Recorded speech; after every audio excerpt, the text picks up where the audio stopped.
Salam dan bahagia Ibu dan Bapak Guru hebat. Perkenalkan saya Dian Noviana Ertanti, calon guru penggerak Angkatan 10 Kabupaten Wonogiri dengan Bapak Pariyadi MPD sebagai fasilitator dan Ibu Nurul Istiqomah SPD selaku pengajar praktik. Pada kesempatan kali ini saya akan menyampaikan koneksi antar materi Modul 2.3 Coaching untuk Supervisi Akademik. Dengan tujuan pembelajaran khusus, calon guru penggerak menyimpulkan dan menjelaskan keterkaitan materi yang diperoleh dalam membuat revisi didasarkan pemahaman yang dibangun selama modul 2 dalam berbagai media.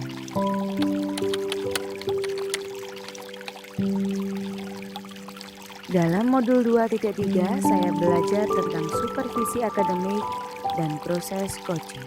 Supervisi akademik diharapkan dapat mengoptimalkan potensi setiap guru dalam melaksanakan proses pembelajaran yang berpihak kepada murid.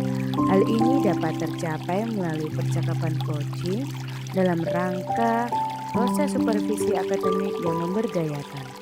Dalam melakukan coaching terhadap guru lain, haruslah menerapkan prinsip kemitraan, proses kreatif, dan mengoptimalkan potensi.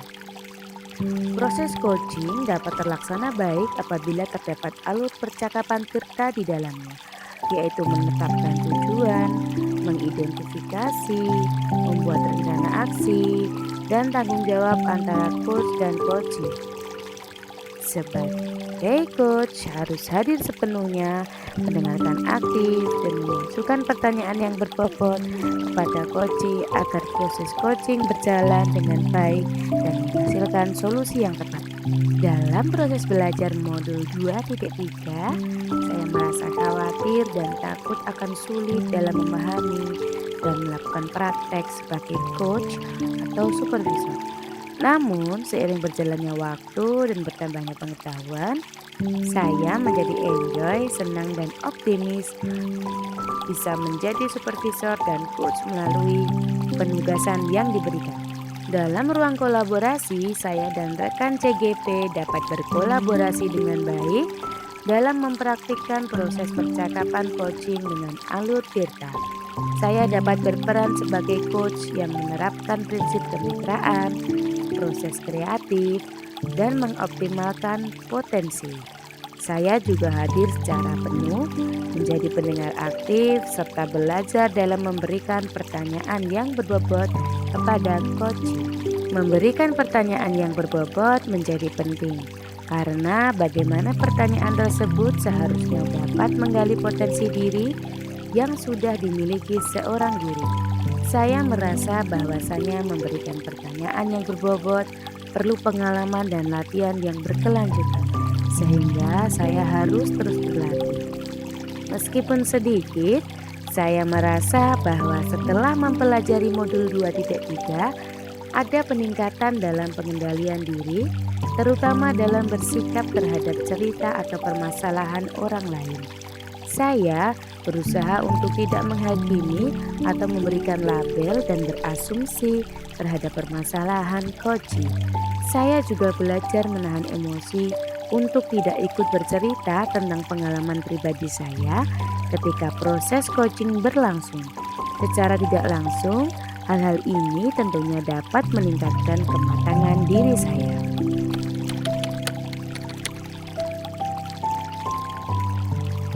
Di sini saya memunculkan pertanyaan, bagaimana agar proses coaching dalam supervisi akademik dapat mengembangkan sekolah?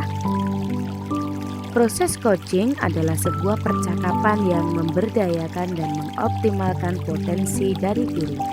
Proses coaching dalam supervisi akademik harus memegang prinsip kemitraan atau kolaborasi, konstruktif, terencana, reflektif, objektif, berkesinambungan, dan komprehensif. Mengoptimalkan kompetensi guru sedikit banyak akan berdampak dalam proses pembelajaran yang berpihak kepada murid, yang dimana itu akan membawa pada perkembangan sekolah. Proses supervisi sebaiknya juga tidak hanya dipandang sebagai penilaian guru semata, tetapi juga untuk meningkatkan kemampuan. Wawasan baru yang tergali dari modul yang saya pelajari adalah supervisi akademik tidak hanya dapat dilihat dari sisi penilaiannya saja, tetapi juga harus dilihat untuk pengembangan kompetensi guru itu sendiri yang akan berdampak kepada perkembangan sekolah dengan mengoptimalkan pembelajaran yang berpihak kepada murid. Coaching menjadi kunci mengembangkan potensi orang lain. Sebagai pemimpin pembelajaran harus mampu menerapkan prinsip-prinsip coaching, di antaranya adalah prinsip kemitraan, proses kreatif, dan memaksimalkan potensi. Tantangan yang harus dihadapi dalam proses coaching untuk supervisi akademik adalah pola pikir kita sendiri, yaitu ketika kita memiliki pemikiran yang terbatas pada bahwa supervisi akademik hanya bertujuan untuk menilai performa kita sebagai seorang guru. Dari segi perangkat yang kita sajikan hingga pelaksanaan pengajaran di dalam kelas dan tidak ada dampaknya dengan murid.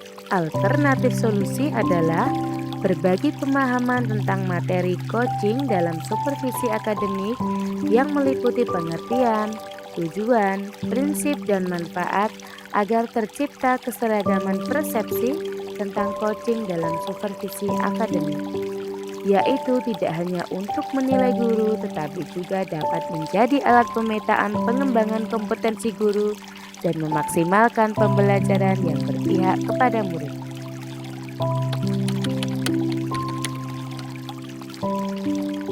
Selama ini saya menjalani proses supervisi akademik dengan baik. Meskipun saya belum memiliki pemahaman terkait apa itu coaching dalam supervisi akademik, serta manfaatnya bagi murid dan sekolah itu sendiri.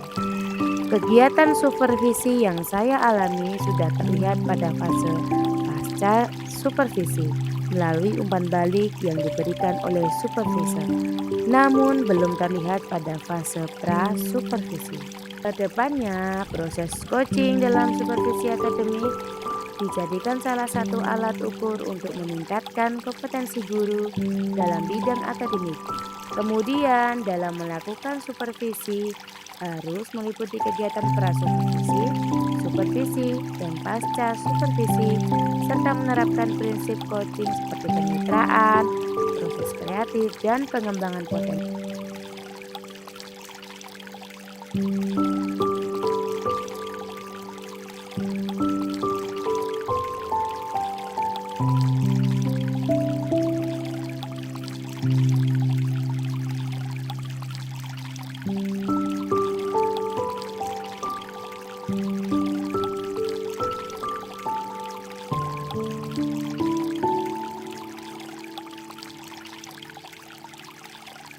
Berikut yang dapat saya sampaikan, semoga dapat menjadi inspirasi ibu dan bapak guru hebat. Salam guru penggerak.